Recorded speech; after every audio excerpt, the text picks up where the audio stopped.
Mais j'ai laissé justement un peu en cours de route les philosophes, n'est-ce pas? Alors des philosophes, il y en a aussi, et celui-ci, c'est quelqu'un qui a été cité tout à l'heure par Florence, c'est Volkmann Schluck de Cologne. S'il représente ici ce que j'ai appelé aussi le bon usage du service militaire. Alors parce que je fais mon service militaire donc, à Cologne, et j'appelle ça le sommet de ma carrière d'étudiant. Pourquoi? Mais parce que j'ai non seulement une voiture, ce qui est banal aujourd'hui parmi les étudiants, mais ce qui était très rare à mon époque, mais j'ai un chauffeur.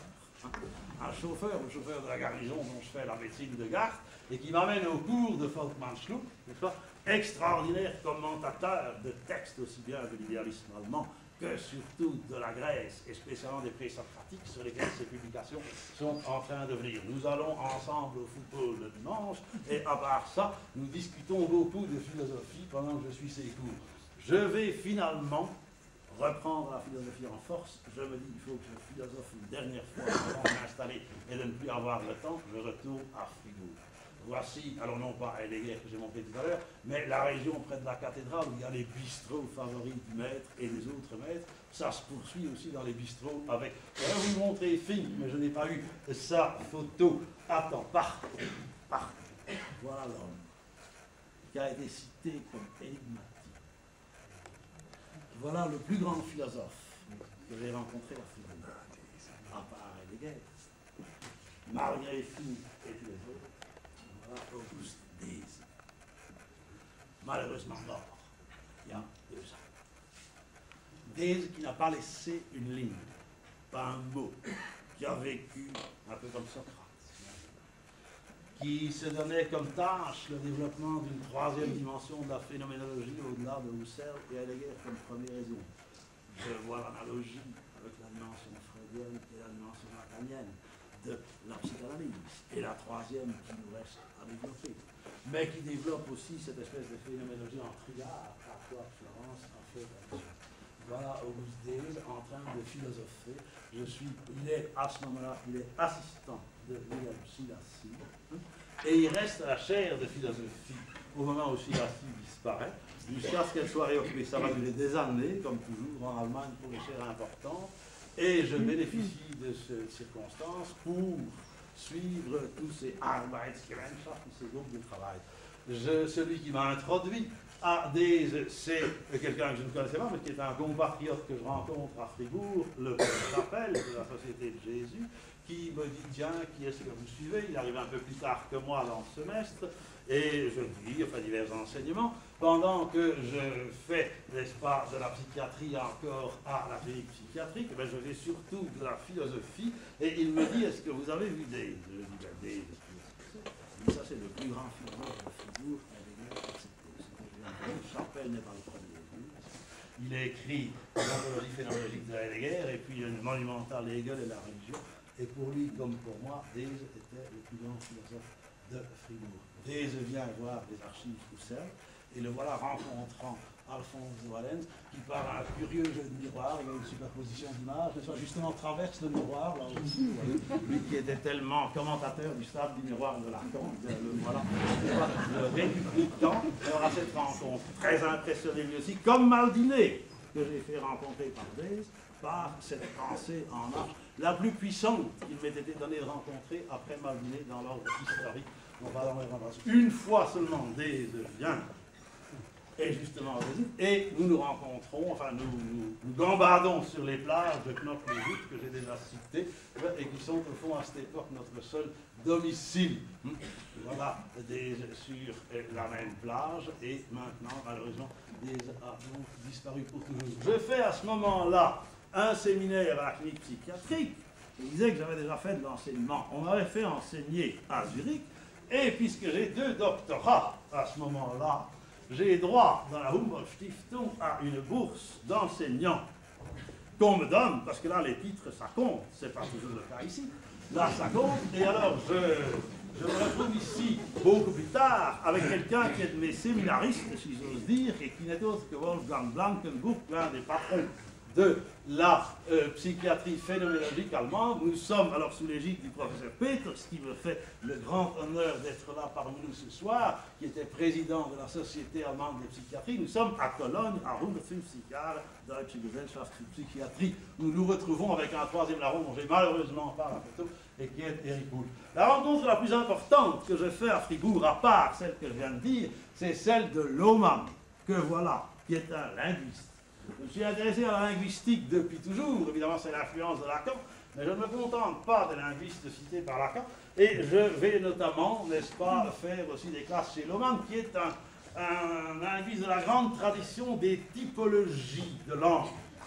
Problème fascinant, n'est-ce pas, pour quelqu'un qui essaye aussi de faire une typologie nosologique, nosographique, psychiatrique, la typologie des langues, en même temps insérée dans l'histoire. C'est l'histoire de l'humanité révélée à travers l'histoire des langues. Qu'est-ce qui fait que c'est seulement les Grecs qui inventent la philosophie? Quelle est l'influence de la langue arabe sur la transmission de la philosophie par les Arabes vers le Moyen-Âge et des choses pareilles?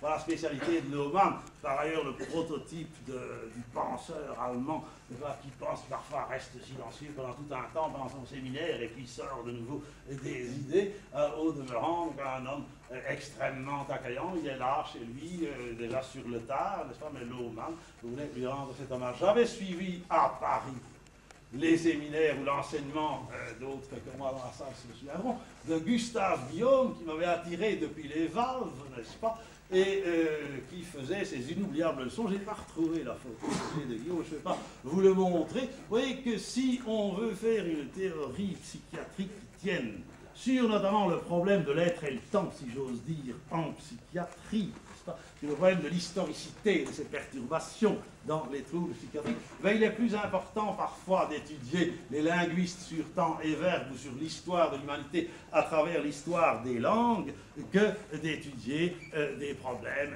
physico-mathématiques ou même biologiques sur le temps. Voilà un élève de Guillaume, à défaut de lui-même, qui est devenu un interlocuteur de longues années depuis une époque un peu postérieure, c'est Maurice Molliot, hispalisant que voilà, en visite en Belgique, là il était en voyage avec nous en Espagne, et qui se retrouve là sur la célèbre terrasse, que j'ai dit, de Knock-le-Zout, en train de goûter son café. Il est malheureusement très malade en ce moment. Et voilà quelqu'un que Fassbauer a cité. Binswanger, vous voyez, ouvre beaucoup de portes. Voici Emil Steiger, le grand maître des lettres allemandes de l'époque, lettres germaniques, à l'université de Zurich, auteur d'une interprétation heideggerienne des catégories poétiques.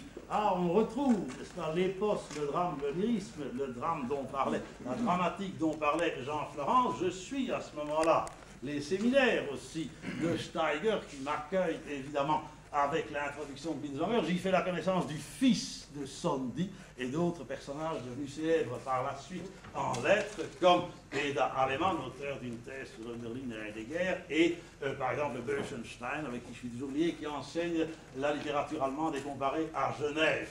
Georges Poulet, notre compatriote abouti à Zurich, je dirais presque un peu sous mon incitation, parce que je parle de Georges Poulet à Steiger, qui finalement le fait venir à la chaire de littérature française. Georges Poulet, dont j'ai malheureusement pas non plus trouvé de photos. Il n'y a personne qui a des photos de Georges Poulet. Extraordinaire, un personnage de toute grande classe. Ses études sur le temps humain, même principe, le temps humain étudié par des gens comme ça, c'est important pour la psychiatrie. Et voilà un ami de Sondy, c'est le philologue Kérény, avec lequel je fais, un petit groupe, un voyage en Grèce. Kérény se trouve ici, n'est-ce pas, devant un lieu asclépiadique, c'est à Delphes, je pense, n'est-ce pas, devant un de ces lieux où se pratiquent les cures antiques. Et Kérény est un homme qui passionne aussi sur le terrain, qui respire en quelque sorte les formes en train de naître de la Grèce antique à travers le paysage, n'est-ce pas, c'est également quelque chose d'inoubliable.